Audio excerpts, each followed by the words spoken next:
Hello everyone. तो मेरा नाम है सन्नी और आज मैं आप सभी लोगों से हार्ट अटैक के बारे में बात करने वाला हूँ, जिसको मेडिकल की भाषा में मायोकार्डियल इन्फेक्शन कहा जाता है। तो फिर इसके बारे में बात करने से पहले हमको ये पता होना चाहिए कि ये कहाँ पर होता है और क्यों होता है। तो इसके लिए हमको जानना होगा पहले थोड़ा सा हार्ट के बारे में कि हार्ट क्या है। जो हमारा हार्ट होता है उसका काम होता है ब्लड को पंप करना।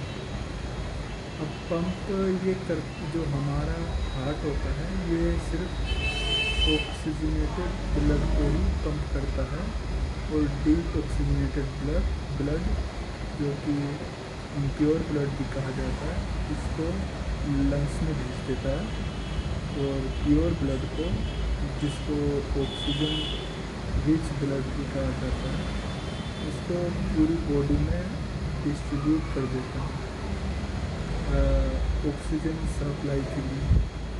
तो फिर हमारे हार्ट को जो ऑक्सीजन रिच प्योर ब्लड जो प्रोवाइड करवाया जाता है एक कोरोनरी आर्टरी नाम की एक वेन होती है। तो कोरोनरी इसका नाम है। और आर्टरी का मतलब होता है जो कोई भी वेन टाइप में जो कोई भी वेन ऑक्सीजनेटेड ब्लड बॉडी को प्रोवाइड करती है उसको हम आर्टरी बोल देते हैं। इसी प्रकार से जो कोरोनरी जो होती है वो आर्टरी वो हार्ट को प्योर ब्लड सप्लाई करती है। तो जब इस कोरोनरी आर्टरी के अंदर ऑब्स्ट्रक्शन या फिर ब्लॉकेज आ जाता है तब जैसे कि अब ये जो ब्लॉकेज है ये किस तरीके का हो सकता है।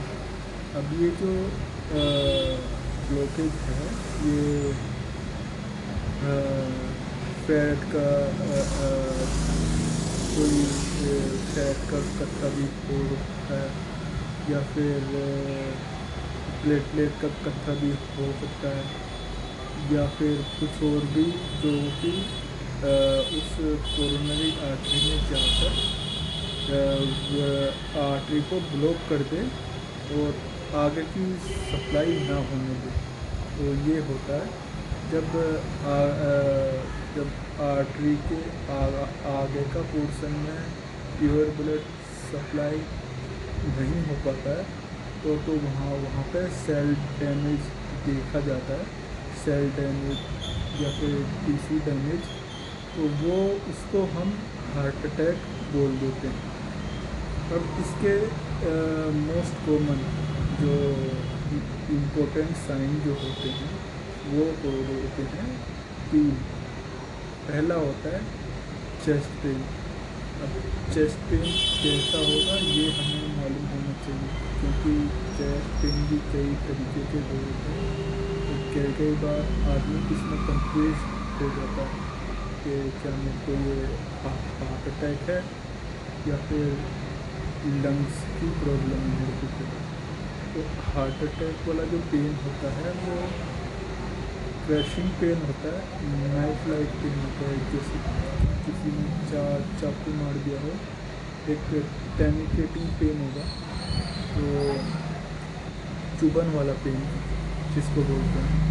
तो इसमें क्या होगा, जब पेन होगा तो फिर राइट शोल्डर में जाएगा, राइट लेफ्ट कंधे में जाएगा और लेफ्ट जो में जबड़े में जाएगा और लेफ्ट बैक में और लेफ्ट आर्म हाथ में कंधे में वो पेन जाएगा। और दूसरा साइन जो होगा सांस लेने में प्रॉब्लम होगी।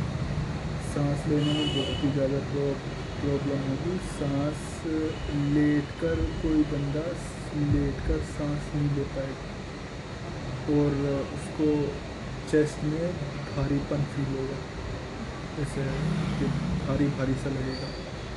और तीसरा साइन है, इसको बहुत ज़्यादा पसीना आएगा। तो ये 3 साइन हैं जो कि बहुत ही ज़्यादा इम्पोर्टेंट है। और ये रोज़ हार्ट अटैक होने से 1-2 दिन पहले से शुरू हो जाएंगे। तो इन साइन के ज़रिए हम ये मालूम कर सकते हैं कि हाँ, इस बंदे को हार्ट अटैक है या फिर होने वाला है। तो उस बंदे को क्या करना है, बंदे या पेशेंट को जल्द से जल्द जाकर किसी नियर बाय हॉस्पिटल में जहाँ पर हार्ट की स्पेशलिटी हो, या फिर किसी कार्डियोलॉजिस्ट के पास जाकर अपनी जांच करवानी होगी, जिससे कि वो और ज़्यादा हार्ट को और ज़्यादा डैमेज ना हो पाए। और फिर और क्या है, और हाँ, इसके अंदर ना, अब जैसे कि हम चाहते हैं कि हम नहीं चाहते कि हमको हार्ट की प्रॉब्लम हो, और इन फ्यूचर तो हमको क्या लाइफस्टाइल में अपनी आदत में क्या चेंज करना चाहिए। तो सबसे पहले तो हमको अपनी डाइट में फ़ैट कम करना चाहिए, फ़ैट की मात्रा एकदम कम। और अगर स्मोकिंग करते हैं तो स्मोकिंग को छोड़ना होगा। और मतलब कि डाइट में तो ये दोनों ही मेन है। अगर कोई ओबियस पेशेंट है, कोई मोटा है, तो उसको अपना वेट रिडक्शन ट्रेनिंग चालू करना होगा और स्ट्रेस को अवॉइड करना होगा। तो यही है जो कि हार्ट अटैक के मेन कारण होते हैं। और अगर हम अपने लाइफस्टाइल में चेंज कर लें तो हम हार्ट अटैक को प्रिवेंट कर सकते हैं लॉन्गर टाइम के लिए। Thank you so much. और अगर आप चाहते हैं कि मैं नेक्स्ट टाइम किसी और डिसीज़ पर वीडियो बनाऊं, तो आप मेरे को बोल सकते हैं।